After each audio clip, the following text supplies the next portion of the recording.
3 दिन की गिरावट के बाद बाजार में तेजी। निफ्टी 75 अंक चढ़कर 24,900 के पास। बैंक निफ्टी में भी 200 अंकों की मजबूती। रियल्टी, पीएसयूज और कंजम्पशन शेयरों में सपोर्ट। आरबीआई से प्रोजेक्ट फाइनेंस नियमों में राहत मिलने से बैंकिंग शेयरों में मजबूती। Punjab national bank, union bank और बैंक ऑफ इंडिया 1 से 1.5% ऊपर। एचडीएफसी बैंक में भी हल्की मजबूती। प्रोजेक्ट फाइनेंस नियम में आरबीआई की राहत से रियल्टी शेयरों में रौनक। लोढ़ा, गोदरेज प्रॉपर्टीज और फीनिक्स करीब 2% की तेजी। वहीं हैदराबाद में नए कमर्शियल स्पेस के करार से ब्रिगेड एंटरप्राइजेस 2% से ज्यादा ऊपर।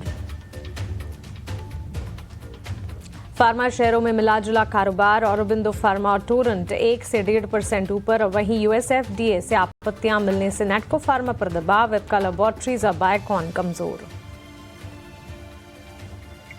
ऑटो शेयरों में मिला जुला एक्शन। हीरो मोटोकॉर्प 2% से ज्यादा नीचे। वहीं महिंद्रा एंड महिंद्रा करीब 2% ऊपर। अशोक लेलैंड में भी खरीदारी। सरकार के इंश्योरेंस क्लेम सेटलमेंट जल्दी कराने के लिए नियम आसान करने की योजना। बीमाकर्ताओं के साथ जल्द बैठक कर सकती है सरकार। ईडी नाउ स्वदेश की एक्सक्लूसिव खबर। और क्या होता है राइट्स इशू? क्या हर राइट्स इशू में लगाने चाहिए पैसे? राइट्स इशू से जुड़ी सारी कंफ्यूजन करेंगे दूर। स्पेशल शो हर इशू राइट नहीं में आज दोपहर 12:30 बजे।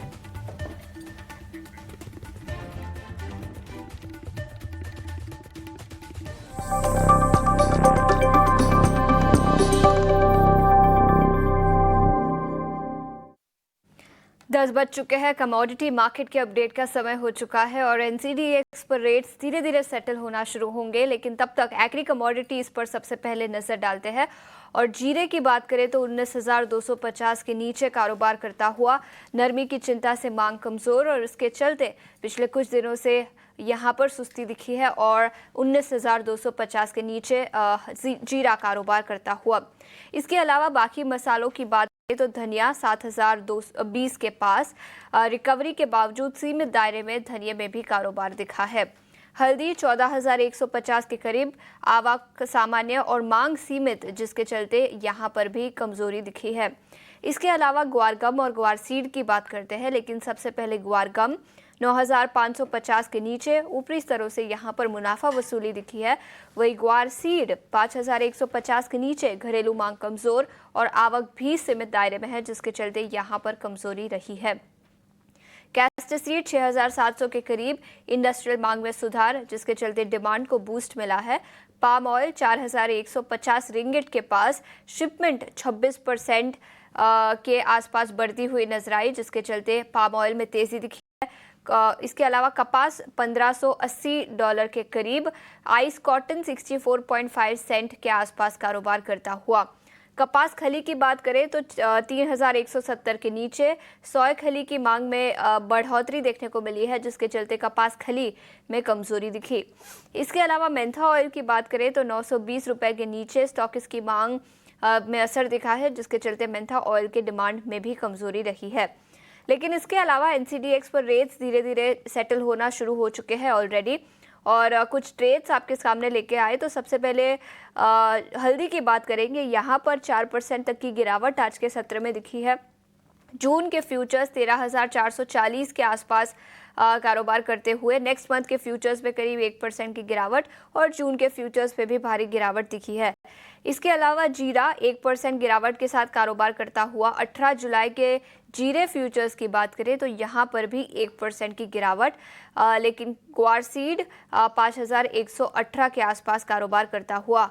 कमोडिटी मार्केट पर रणनीति बताने के लिए अब हमारे साथ टेक्निकल एनालिस्ट भूपेश शर्मा जुड़ चुके हैं। भूपेश जी, बहुत बहुत शुक्रिया समय निकालकर ईडी नाउ स्वदेश पर जुड़ने के लिए। सबसे पहले मसालों से ही शुरुआत करते हैं। क्या राय होगी आपकी हल्दी पर और जीरे पर? जी नमस्कार मैम। अगर हल्दी और या मसालों की बात करें जीरे पर, तो जीरे का ट्रेंड और हल्दी का ट्रेंड, दोनों का ही ट्रेंड अभी नेगेटिव बना हुआ है पिछले काफी सत्र से। और मुझे लगता है कि यहाँ पर जो कमजोरी है ये सस्टेन करनी चाहिए।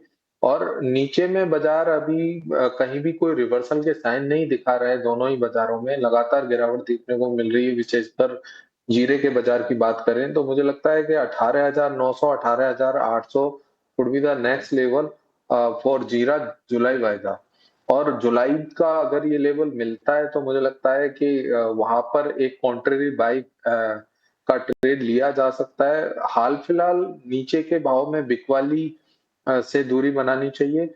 वहीं अगर टीएमसी की बात करें तो टीएमसी के बाजारों में भी लगातार गिरावट देखने को मिल रही है। 13,800 13,600 के लेवल भी यहाँ से संभावित हो सकते हैं। और ग्वारगम और ग्वारसीड पर आपकी क्या राय होगी? वहां पर भी आज के सत्र में सुस्ती ही निकल कर आई है। ग्वारगम के 18 जुलाई के फ्यूचर्स 9,530 के आसपास कारोबार करते हुए। जी, ग्वारसीड और ग्वारगम के ट्रेड की बात करी जाए तो ग्वारसीड और ग्वारगम के दोनों ही बाजार कंप्लीटली इनवर्स कोरिलेशन रखते हैं मौसम से। जैसे ही यहाँ पर बारिशों का दौर शुरू होता है वैसे ही इन दोनों बाजारों में एक रिवर्स ट्रेड शुरू हो जाता है, जो कि अभी देखने को मिल रहा है। और वैसे भी बाजार पिछले काफी दिनों से लैकलस्टर है, तो मुझे लगता है कि ग्वारसीड और ग्वारगम के बाजारों में अभी भी कमजोरी का रुख जारी रहना चाहिए। विशेषकर अगर लेवल्स की बात करी जाए तो 9,600 के ऊपर निकलने पर ही ग्वारगम में खरीदारी करनी चाहिए, जिसमें 100 पॉइंट का स्टॉप लॉस रहेगा। अपसाइड में ग्वारगम में तकरीबन 9,730 9,850 के लक्ष्य संभावित रहेंगे। वहीं ग्वारफील्ड की बात करें तो 5,163 जुलाई वायदा अगर क्रॉस करता है तो इसमें खरीदारी की सलाह रहेगी, अन्यथा बाजार दोनों जो दिए गए लेवल्स हैं उसके नीचे लगातार कमजोर ही रहना चाहिए। ठीक है, तो ये नजरिया ग्वारगम और ग्वारसीड। लेकिन इसके अलावा कैस्टर की बात करें तो यहाँ पर ज्यादा कुछ एक्शन नहीं दिखा है। तो कैस्टर ऑयल पर आपकी क्या राय होगी? जी, कैस्टर ऑयल पर तो मेरा कोई विचार नहीं रहता है सामान्यतया, परंतु कैस्टर ज़रूर मैं ट्रैक करता हूँ। तो कैस्टर का भाव जो अभी 6,700 के आसपास चल रहा है, पूरे एनसीडीएक्स में अगर कोई पॉजिटिविटी शो कर रही है, तो वो कैस्टर सीड वायदा है। तो मुझे लगता है कैस्टर सीड वायदा वायदा में तकरीबन 6,600 6,560 एक अच्छा लेवल है, जिस भाव को बाजार आसानी से पेनिट्रेट नहीं करना चाहिए अभी। अपसाइड में मुझे लगता है कि 6,750 6,830 के लेवल भी आज या कल में देखे जा सकते हैं। क्या और कपास कपास खली यहाँ पर आपके कौन से ट्रेड्स होंगे? जी, कपास की बात करें या कपास खली की चर्चा करते हैं। पहले कपास खली में पिछले काफी दिनों से एक पॉजिटिव मोमेंटम देखने को मिल रहा था, जिसमें अभी एक रिवर्सल का ट्रेड समझ आता है। मुझे लगता है कि 3,210 से लेकर 3,230 अब एक सप्लाई जोन बन चुका है। नीचे में बाजार अभी करंट भाव पर भी बिकवाली करनी चाहिए, जिसका स्टॉप लॉस 3,210 का रहेगा। नीचे में बाजार 3,130 3,090 तक के लेवल्स मुझे समझ आते हैं। वहीं अगर कपास की बात करें तो कपास में एक due to volume lacklustre market में अभी कोई विशेष खरीदने बेचने की सलाह नहीं रहेगी। ये नजरिया एग्री मार्केट्स पर। लेकिन इसके अलावा नॉन एग्री मार्केट्स की बात करें तो नेचुरल गैस आज भी हल्की सी तेजी के साथ कारोबार करता हुआ 28 जुलाई के फ्यूचर्स 360 के पार कारोबार करते हुए। क्या राय होगी आपकी नेचुरल गैस पर? जी, जैसे मैं आपके सुबह के सत्र में भी आपके साथ था, तभी भी मैंने एक ही बात बोली कि दोनों के दोनों बाजारों का ट्रेंड और मोमेंटम अभी भी पॉजिटिव है, चाहे वो नेचुरल गैस है, चाहे वो क्रूड है। कहीं भी कोई गिरावट मिलती है, जैसे अभी जो जून वायदा है, वो तकरीबन 350 3.60 के आसपास ट्रेड कर रहा है। तो ये कहीं 350 के आसपास मिलता है, तो इसमें खरीदारी करनी चाहिए, जिसका स्टॉप लॉस 345 के नीचे का रहेगा। अपसाइड में 359 तक के लक्ष्य संभावित रहेंगे। वहीं अगर क्रूड की बात करी जाए तो क्रूड के बाजार में भी एक डिप देखने को मिल रही है। 6,400 के आसपास बाजार में एंट्री करनी चाहिए, जिसका स्टॉप लॉस 6,350 के नीचे का रखें। अपसाइड में 6,450 और 6,550 तक के भी लक्ष्य संभावित हो सकते हैं। ठीक है, ये नजरिया यहाँ पर नेचुरल गैस पर आता हुआ। लेकिन क्रूड ऑयल पर आपकी क्या राय होगी? और इसके अलावा प्रेशियस मेटल्स मार्केट पर भी अपनी राय बताएं। जी, क्रूड ऑयल पर ऑलरेडी मैंने अपनी सलाह दे दी है। और वहीं अगर प्रेशियस मेटल्स की बात करें तो सिल्वर के बाजार में मुझे लगता है कि ये एक अच्छी अपॉर्चुनिटी रहेगी। 1 लाख 5,700 का दाम चल रहा है, यहाँ पर भी खरीदारी करनी चाहिए। कहीं 100-200 पॉइंट का और गिरावट मिलती है तो वहां भी खरीदारी कर सकते हैं, जिसका स्टॉप लॉस 1,04,800 के नीचे का रखें। अपसाइड में 1,06,500, 1,07,300 के लक्ष्य संभावित रहेंगे। वहीं अगर गोल्ड की बात करी जाए तो गोल्ड पिछले 2 दिनों के सपोर्ट के आसपास ट्रेड कर रहा है। मुझे लगता है 58,700 could be a better level for entry for the day, और यहाँ पर स्टॉप लॉस 98,600 के नीचे का रखें। अपसाइड में 99,300, 99,900 तक के लक्ष्य संभावित रहेंगे।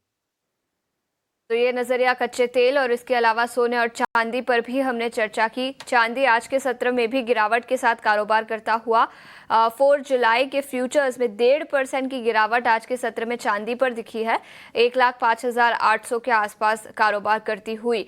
लेकिन इसके अलावा बेस मेटल्स की बात करें तो लेड में हल्की सी सुस्ती, कॉपर आधे % की गिरावट के साथ कारोबार यहाँ पर भी दिखा है, और जिंक में भी 1.25% की गिरावट दिखी है। क्या राय होगी आपकी बेस मेटल्स पर? जी, बेस मेटल्स के बाजार काफी दिनों से एक बहुत छोटे दायरे में ट्रेड कर रहे हैं। विशेषकर कॉपर की बात करी जाए तो आज कॉपर का बाजार तकरीबन ₹4 के आसपास नेगेटिव है। तो मुझे लगता है कि जो अभी युद्ध की जो खबरें आ रही हैं उसके कारण इंडस्ट्रियल डिमांड में वैसे एक इनवर्स कोरिलेशन बैठ जाता है दोनों ही बाजारों में। तो यहाँ पर कोई खरीदारी की सलाह नहीं रहेगी, परंतु अपसाइड में लेवल जरूर रहेंगे कि जहाँ पर सप्लाई मुझे दिखती है अपसाइड में, तो 878 के आसपास बाजार कहीं मिलता है तो वहां पर बिकवाली की सलाह रहेगी 880 का स्टॉप लॉस लगाकर। वहीं अगर खरीदारी की बात करें तो 870 के आसपास बाजार मिलता है तो खरीदारी भी करी जा सकती है, जिसका स्टॉप लॉस 868 का रहेगा। वहीं अगर जिंक और अदर मेटल्स की बात करें तो जिंक और एल्युमिनियम में मुझे जिंक का बाजार अच्छा लगता है। 252 के आसपास खरीदारी करनी चाहिए, जिसका स्टॉप लॉस 251 के नीचे का रखें, और लक्ष्य इसका रहेगा 254, 255। ठीक है, तो ये नजरिया कमोडिटी मार्केट्स पर। भूपेश जी, बहुत बहुत शुक्रिया समय निकालकर आज हमारे साथ जुड़ने के लिए और कमोडिटी मार्केट पर अपनी रणनीति बताने के लिए। एक छोटे से ब्रेक के लिए रुकेंगे, लेकिन ब्रेक के बाद हम आपके लिए हमारा खास सेगमेंट लेकर आएंगे। मार्केट के महारथी दिग्गज मेहमान हमारे साथ जुड़ेंगे। मार्केट एक्सपर्ट सुनील सुब्रमण्यम, कौन से सेक्टर्स में आपको करने चाहिए निवेश और निवेश के कहाँ है मौके, इस पर विस्तार में चर्चा करेंगे। एक छोटे से ब्रेक के बाद बने रहिए हमारे साथ।